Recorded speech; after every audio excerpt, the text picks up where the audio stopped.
have a seat. Actually, lie down, lie down. Okay, so this is going to be about a 35-40 minute yin class, starting reclined. Some options here. Just have a nice chest, a passive chest opener at the outset here is to lie over top of a bolster. You can stack pillows, or if you have a body pillow, even better, you can just lie over top of that. And to get the hip opening started, again, if it's comfortable for you to do that right away, is to walk your feet back towards your bum.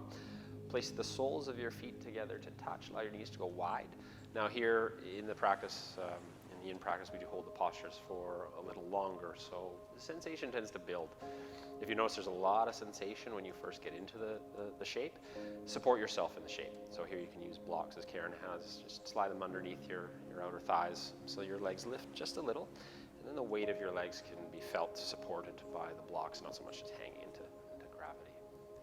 We'll be holding each of the shapes for about 3 minutes or so, and you're welcome certainly to extend that time or shorten it as it suits you. So close your eyes. Just allow the skin around your eyes to soften. Take a deep breath in through your nose. And then one out through your mouth. And then moisten your lips, sealing them very gently closed after that. And just ensuring there's a little space between your teeth. Just notice that space that runs in between your shoulders across your chest. See if you can relax your arms a little bit more so you feel more tension. Be likely mild, but some tension in that area. Maintain a length of your breathing to your breathing. Try to extend your exhalations, and by doing so, you keep your nervous system calm. Again, even in the event that the sensations in your body start to heighten. Now, in the practice, the intention is to find a shape that become still in that shape, but please never endure pain. If the posture matures in that sensation, or even one of discomfort, a lot of discomfort comes in, please do adjust. Don't just endure for that for the length of time.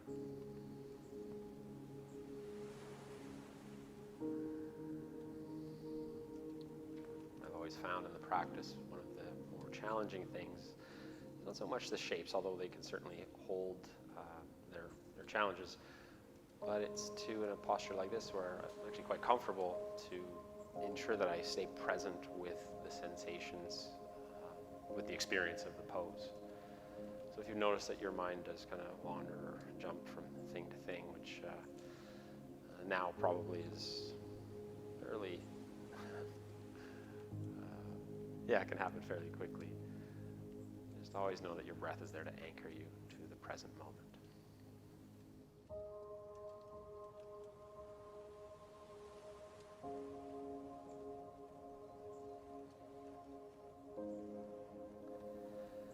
Now, when you come out of a yin pose, so we're creeping up just past 2.5 minutes here, it can be a little sticky coming out. And you can think of sometimes if you've taken a long car ride, you get yourself out of the car, it's almost like you have to unfold yourself very slowly to stand up straight.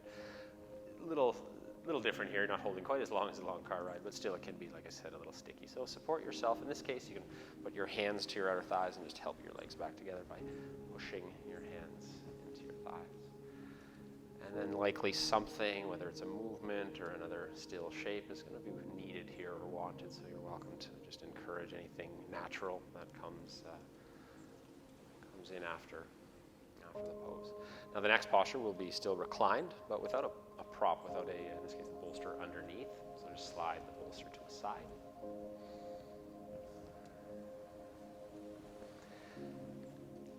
And then slide your bum a few inches over towards the left side of your mat.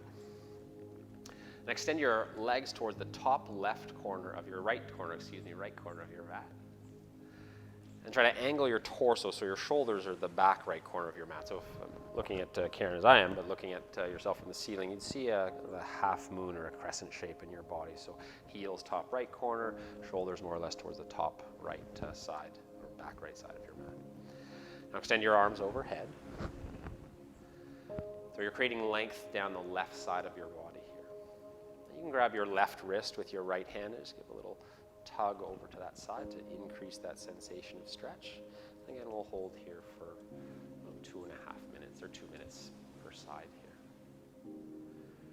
Now, one more way to deepen the posture a little is to cross your left leg over top of your right leg. Again, that just brings a little bit more space between your outer left heel, your left ankle, and your left hand.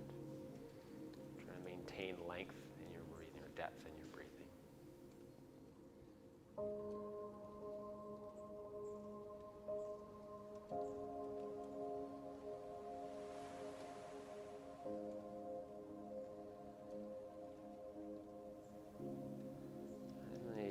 The posture, this particular posture, but the yin practice in general, once you're in the shape, try to relax into it as much as you can. So if there's any energy that's pushing you away from your mat or away from the ground, try to soften away from that.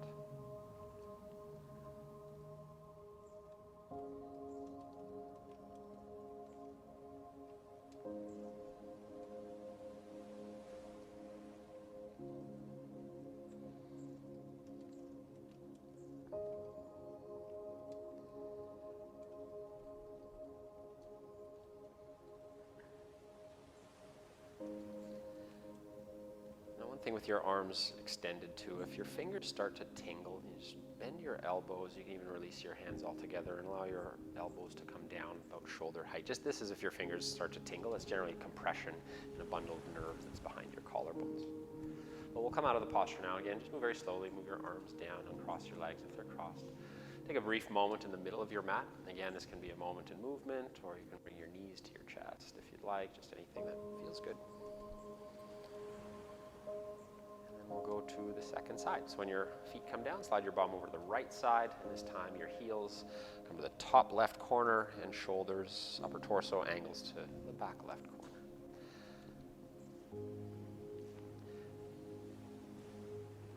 And here, take your right wrist in your left hand and just give a little tug. And then after you've done that tug, just relax into the shape. And if you did cross your leg, it's right leg over left this time.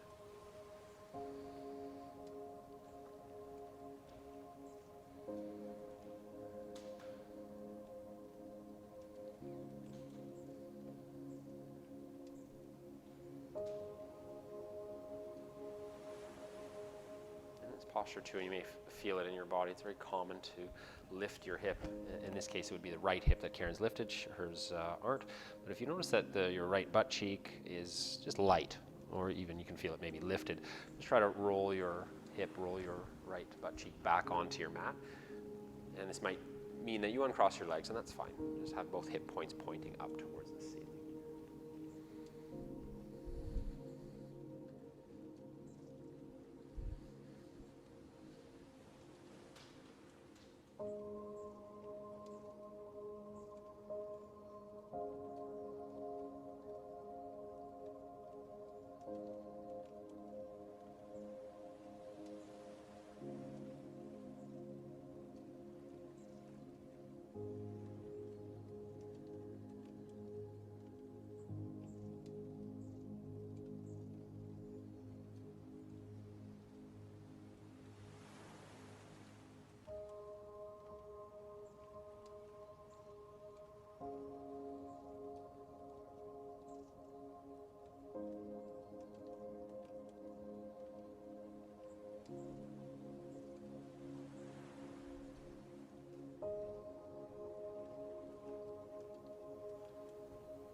Slowly to come out of your pose, center in the middle of your mat. Again, knees to chest seems, for my body, always seems to be just a nice release almost from any posture or shape, almost. Knees to chest one at a time or both at the same time. And you can actually take this shape, if you'd like, right up to your seat. So you can rock forward back until you get to your seat or roll over to a side. You can come to your seat that way. Now once you're on your seat, spin around to all fours. And even though the yin practice, again, is known for stillness, just take some time from all fours just to move. just a few moments here. So in any way, through flexion and extension, as Karen's doing here, but there's also other movement, lateral movement. So it's like you're looping your spine around a barrel here. So yeah, encourage whatever natural movement is, just comes into the body here. And take your knees a little wider towards the edges of your mat with your toes behind you to touch, and move your bum back towards your heels. And we'll take child's pose. Allow your chest to come softly towards the ground, forehead as well. And if your forehead doesn't meet your mat, you can always, and this is with the use of your props, you can always bring the ground up to you. In this case, probably a soft block or a foam block could help. And you have somebody in your house. Maybe I'll give a little tutorial here in a sacrum press, because this is a personal favorite of Karen. So you place the heel of your hand right at the base of her spine, almost like at the top of the sacrum. And then it's not a push down, it's more of a downward, backward pressure. But I would say even the emphasis a little bit more on the back pressure. So I'm pulling her hips in this direction, in this way here.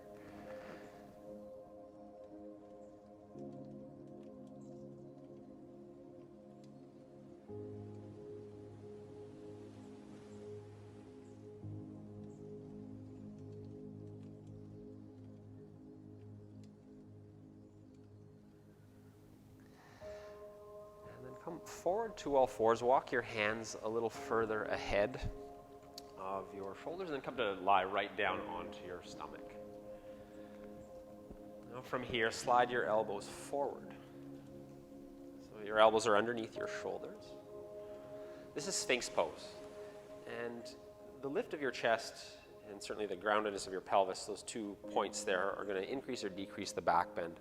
So depending on what's needed here, you can certainly move your elbows further forward, and that'll take your chest down. You can support yourself with a bolster underneath your chest if you'd really like to make this passive. And I'll grab the bolster here.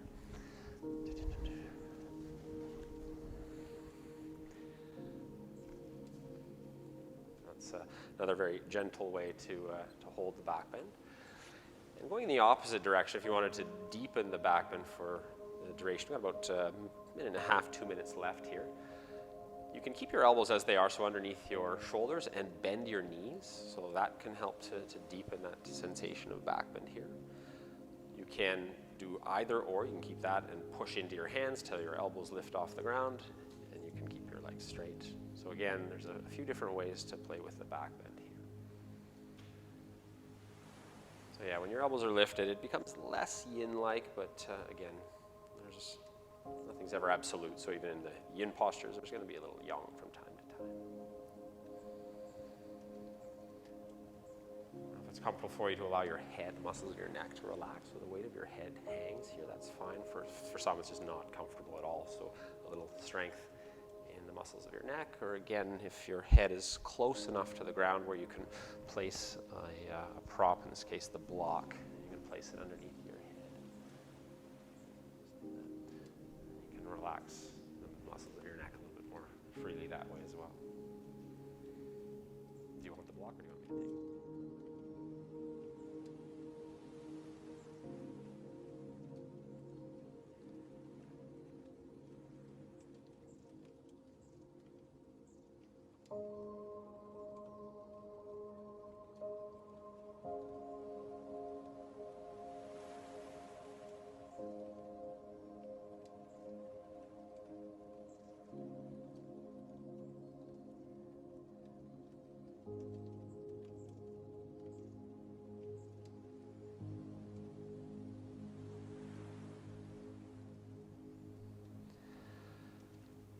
Now, if you do have your knees bent, just extend your legs back to your mat.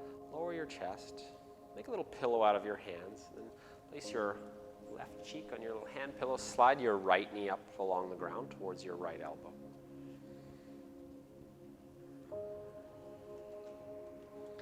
Try to breathe some space into your lower back.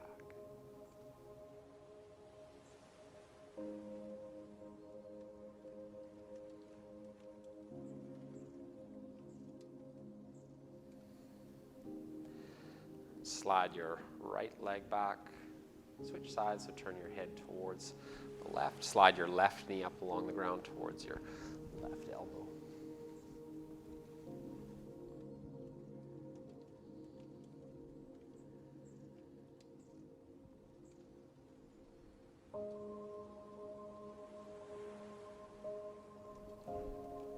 Slide your left leg back. Bring your hands back underneath your shoulders, even slightly behind so they're by your ribs. Push into the ground, come to all fours. You can take a moment again from all fours, round your back here if there's some movement, there's brief movement that you'd like to find. And then from here, we'll meet on our seats. Now this will be a wide-legged forward fold. You can always turn towards the long edge of your mat, especially if your heels coming off your mat, if they're on a harder floor like this, might not be so comfortable. So turn yourself to the long edge of your mat. And getting a block, if you notice that your pelvis is tilted backwards, so there's a posterior tilt, you feel your pelvis tilted backwards, maybe your shoulders rounded forward, slide the block underneath your sit bones. And so you sit more or less on the front edge of the block. And this will help to just tilt your pelvis forward. That's the direction we're going, so it's going to be a healthier place for your spine. Start to walk your hands slowly forward. I'll bring some props here. Yeah, always keep your props close by. Much more convenient than Karen has kept her own. But walk forward. Your bolsters can be very handy. You can just anything that will support your weight, so you don't really have to through muscular kind of engagement or activation. Now Karen's quite deep in the pose, so getting her forehead to a block, just kind of resting in that space is good for her. For some, your torso will be more upright. You can always use a bolster and just hug the bolster in. And if you're more just kind of used to active dynamic practices, you might find sometimes your muscles turn on. They've been to a shape like this before and they turn on. Your leg muscles might be those muscles in this particular case, because when you're on a flow class or a levels class, you're asked to largely keep your legs very active. So here though, just relax your legs. You may find that your toes turn out or turn in depending on just the orientation of your leg bones and pelvis. And maintain again a length in your breathing, in your breath. And specifically on your exhalation, if you can notice that, it just helps. The exhale is the calming side of your breath cycle for your nervous system. So even in the sense, or in the event that the sensations are deepening, your nervous system is still receiving them in a way that is not inducing any panic response or stress response.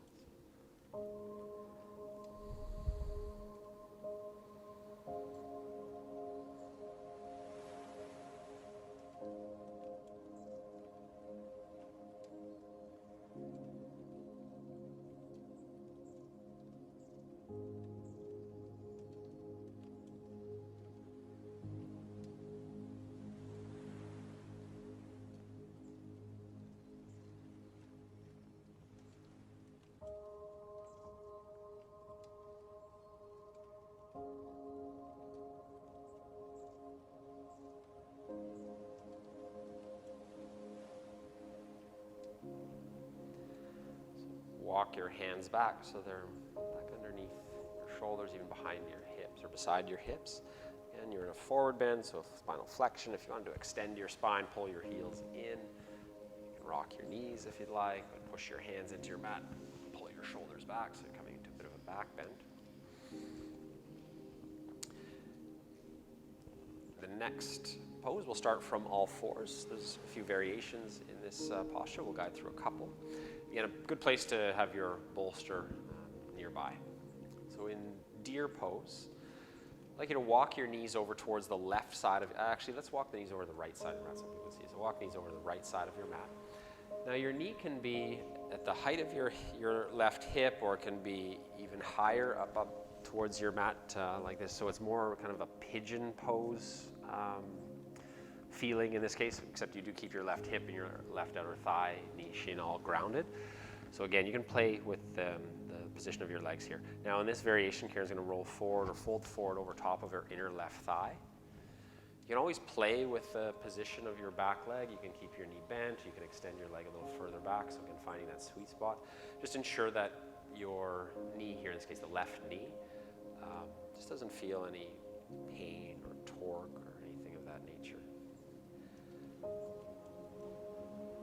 And as always, the weight of your head can be supported with muscular energy, or you can use a block underneath your head.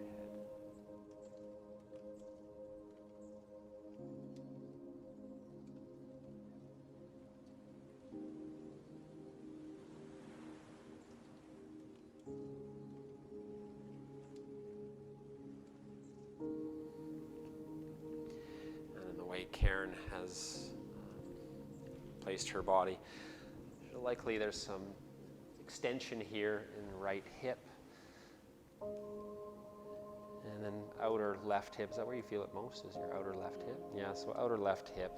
Whenever we suggest that you may be feeling a posture in this place or that place and you are not feeling it there, it doesn't mean that you're doing the posture wrong or you're in the wrong shape.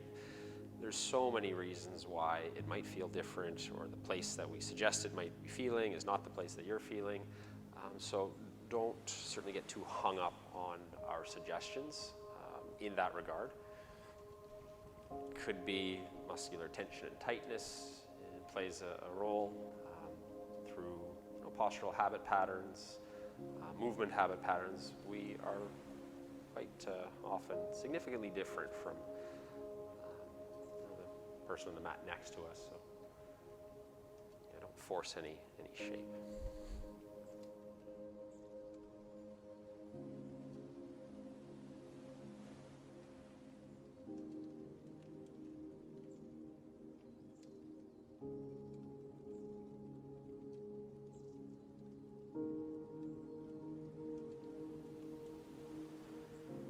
Now to come out of this pose, pull your right knee up a little bit, slide your hands back, and then you can push up off your hands to all fours, or however you'd like to get to all fours. That might not have been the best way to transition.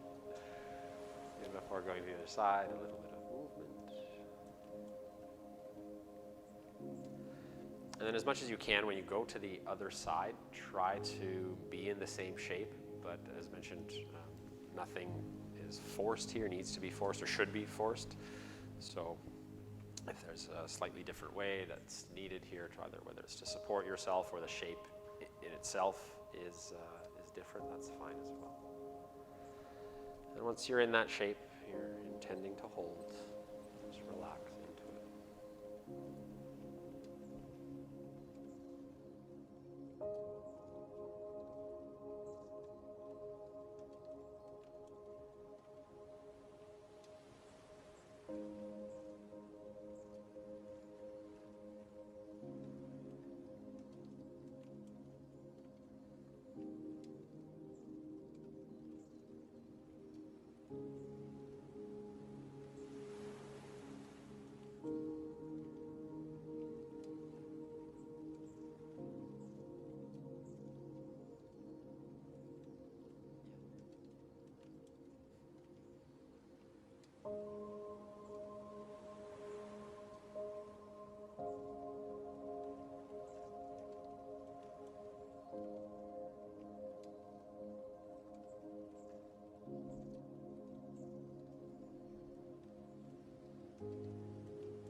Coming out of your posture to all fours.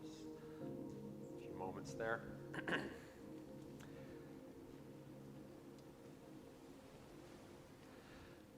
The next place we'll meet is on our backs. Again, keep your props within arm's reach. There's a supported inversion here. So take the time, like I said, to set yourself up with props close by, recline onto your back. And really you can use any one of the props. Could be the low block, the bolster, the high block, or a couple of blocks actually if it's more surface area and supportive of your pelvis. But push down through your feet, just enough space underneath your bum then to slide the blocks underneath, the props underneath you. Could be a stack of pillows. And then place your bum back down. So just ensure the position of the blocks. You can play with them, moving them forward or back, just as long as they're not kind of in the inner curve of your lower back, which will probably be very uncomfortable anyways. You can keep your feet grounded or extend your legs up towards the ceiling. Make it a very passive inversion. Bending your knees will take any tension or largely take the tension out of the back of your legs and reduce any need for core strength. Keep your legs lifted here as well. But again, just play with what's needed. But Yin is more passive. And your arms here can also be extended up towards the ceiling if you'd like.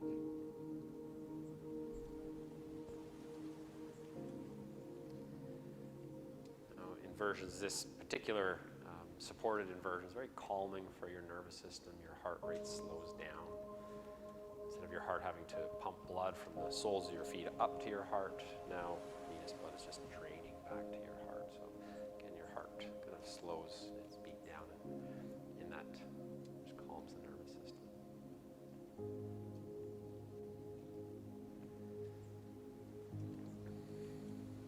Inversions as well. This one to a smaller degree, but their hips are lifted higher than her shoulders, her head in this case, not a whole lot higher, but her digestive organs, so the organs just below her diaphragm, kind of shifted away from the lower part of her pelvic bowl. So there's just been a little, gravity has kind of pulled those internal organs, which are generally packed pretty tightly down there, just giving them a little bit more space. And certainly, I think all of our organs, with a little bit more space, do their jobs more effectively.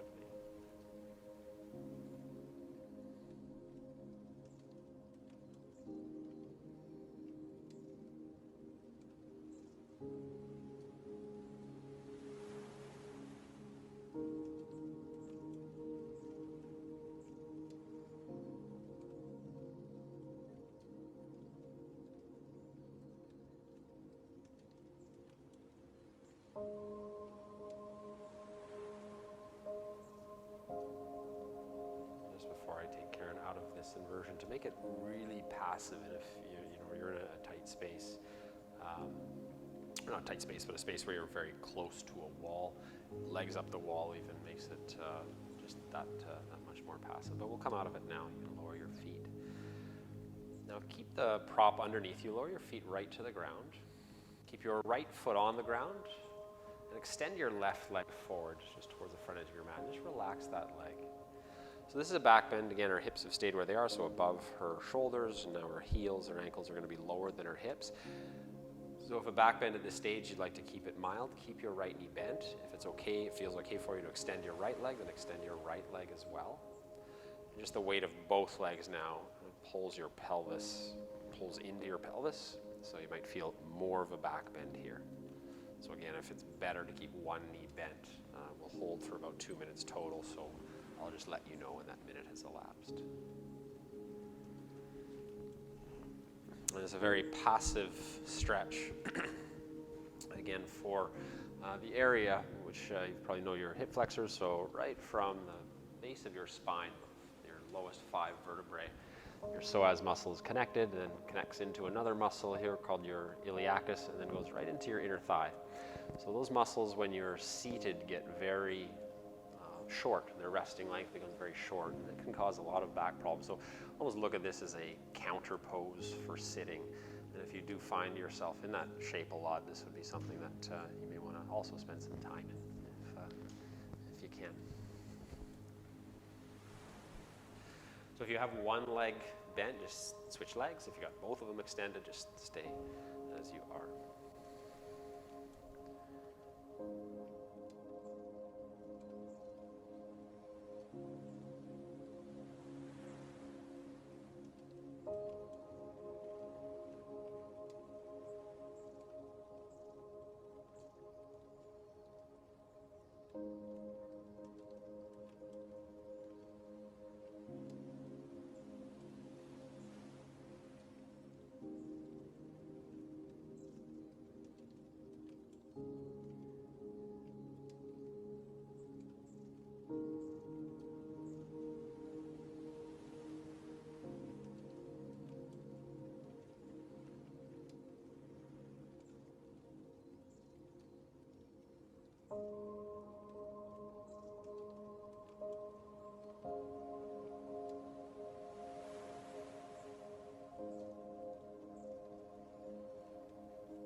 walk your feet a little closer towards your blocks and then push down just enough so you can take the blocks out or the props out from underneath.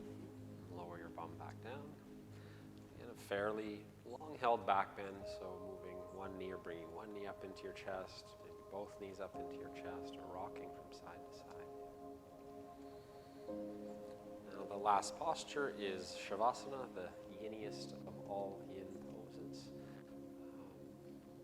It's always important, I think, to preserve body heat. Now in the yin practice, your body doesn't really generate a lot of heat, so keeping socks on throughout the practice, shirt, sweatshirt, anything that keeps you warm is going to also help to keep your nervous system calm. Now here, having a blanket in Savasana will also help.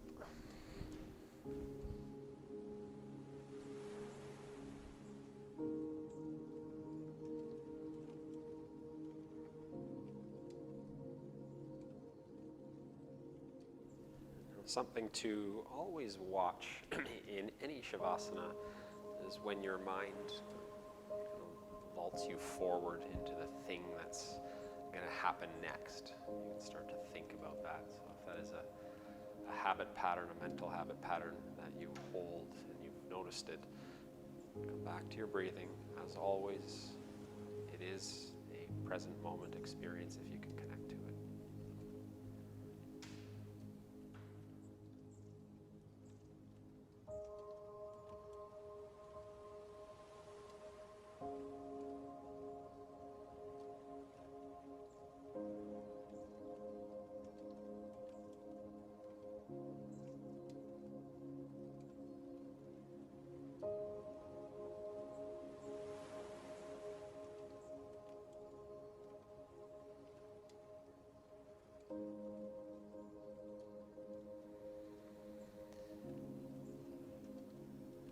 Always encourage relaxation. Postures are techniques to do them as often as you can. But I'll pull Karen out of this one now. Like I said, take it as long as you'd like, but we'll come out of it now. So start to slowly, you can rock your head or toes or fingers, whatever. Gentle movement helps to bring you back.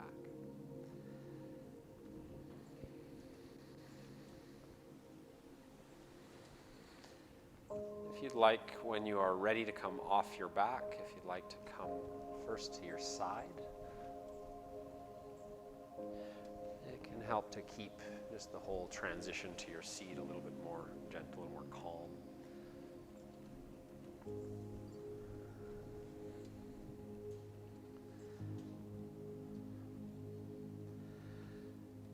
And then pushing up off your side when you're ready to come to your seat.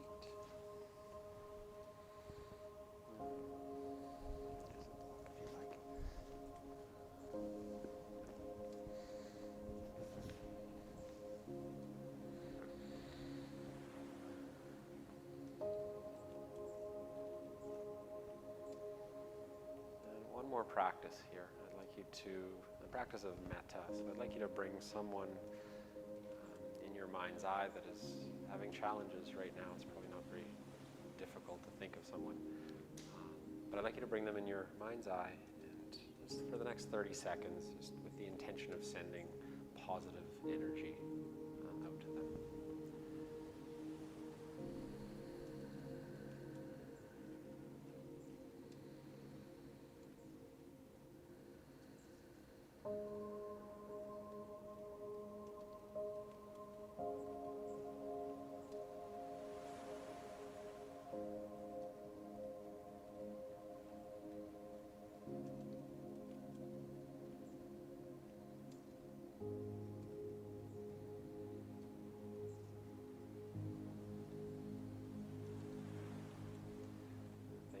So much for choosing to spend a slice of your day with us again.